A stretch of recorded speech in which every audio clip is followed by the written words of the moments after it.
Assalamualaikum warahmatullahi wabarakatuh. Waalaikumsalam Waalaikumsalam warahmatullahi warahmatullahi wabarakatuh. wabarakatuh. Baik, pada Kosong kesempatan tuh kali ini bang. kelompok kami yaitu kelompok satu ingin membahas mengenai konflik yang ada di kereta api Indonesia. Sebelumnya, izinkan kami perkenalan diri terlebih dahulu. Perkenalkan saya sendiri, nama saya Briwong Artakayana dengan NPM terakhir 021. Dan saya Raka Surya Pratama Stopo dengan NPM 3 digit terakhir 018. Saya Muhammad Triswartono dengan MPM 3 digit terakhir 042. Saya Muhammad Habil Ahwal, NPM di 3 digit terakhir 009. Dan saya M. Tamam Salahuddin dengan 3 digit terakhir 032. Oke, baik. Jadi tadi kan kita ada suatu konflik nih di kereta api Indonesia. Jadi konfliknya itu mengenai pintu kereta yang masih manual.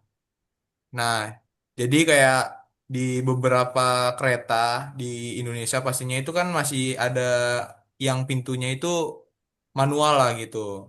Tetapi juga udah ada yang udah update, yaitu menggunakan pintu yang otomatis. Nah, menurut kalian tanggapan mengenai permasalahan pintu kereta manual ini gimana? Saya boleh menjawab. Oke, boleh, boleh Mas.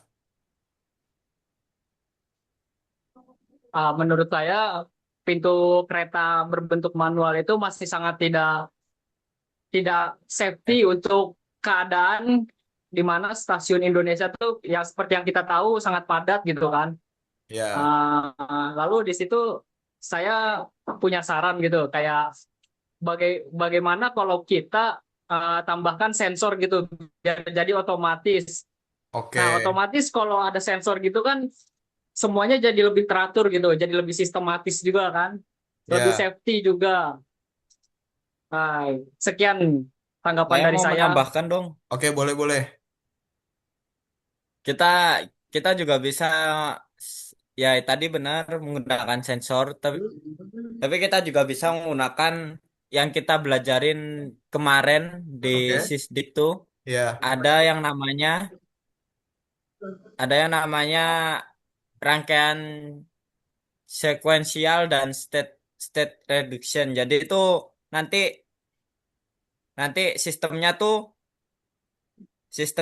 kayak semisal stage stage satu menunggu kereta, stage 2 tuh kereta datang, stage stage 3 pintu terbuka, stage 4 proses penumpang dan stage selanjutnya tuh pintu tertutup. Jadi otomatisnya tuh melalui state yang dikontrol oleh oleh pegawai KAI-nya.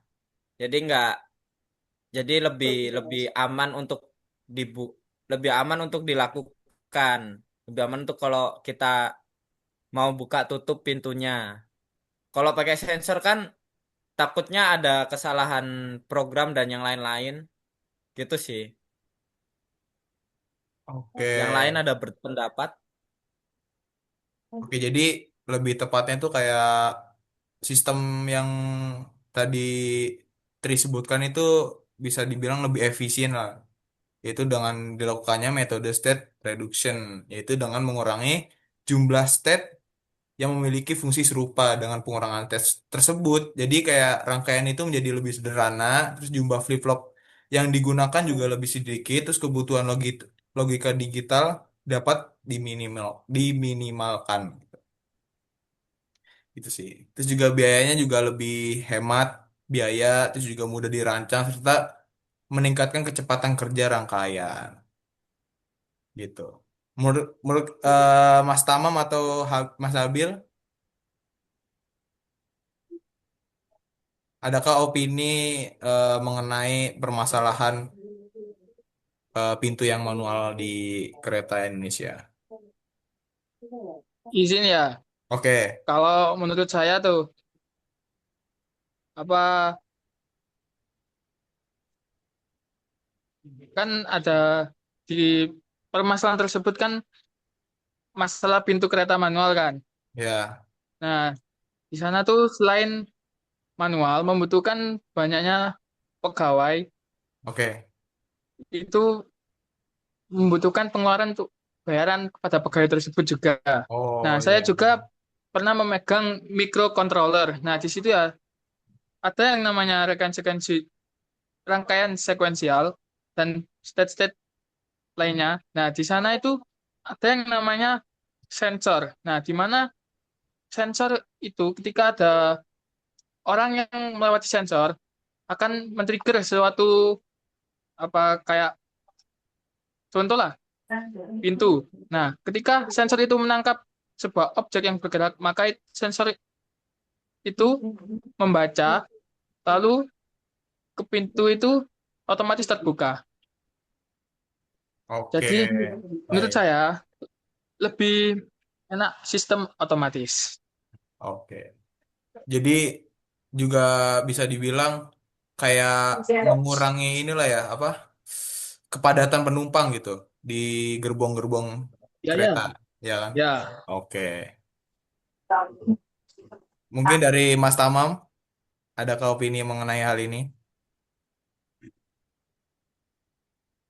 Kalau dari aku sendiri sih, kalau untuk pembuatan sistem pintu otomatis itu yang pastinya sangat bagus karena Oke. kalau kita masih pakai pintu manual yang ditutup buka tutup oleh seseorang itu takut gampang terjadi yang namanya human error yang dimana tuh kadang dari pihak KAI juga kadang lupa menutup pintu kereta bahkan juga sering kejadian kalau waktu kereta udah jalan pun pintunya tuh masih kebuka gitu. Jadi kalau dengan adanya sistem yang otomatis ini bakal membuat hal seperti itu bakal minim terjadi gitu.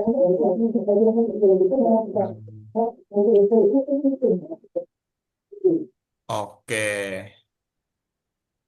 Jadi mungkin itulah apa ya kayak solusi dari kami gitu ya. Jadi kurang lebihnya ya apa ya Ya. bisa dibilang dengan adanya mata kuliah sistem digital ini kita tuh jadi bisa memanfaatkan rangkaian sekuensial dan state reduction ini dalam proses pelayanan di stasiun KAI pastinya. Yang dimana itu dapat membantu eh, efisiensi, terus juga pintu yang tadinya manual tuh bisa dijalankan secara otomatis dan lebih safety tentunya. Terus juga mengurangi Ya. kesalahan manusia, mempercepat proses naik turun penumpang, serta membantu menjaga ketepatan jadwal keberangkatan kereta. Gitu. Jadi itulah kesimpulan dari diskusi kami kali ini. Jadi cukup sekian pembahasan atau forum diskusi kali ini. Bila ada kekurangan kata ataupun penyampaian dari kami, mohon dimaafkan. Wassalamualaikum warahmatullahi wabarakatuh.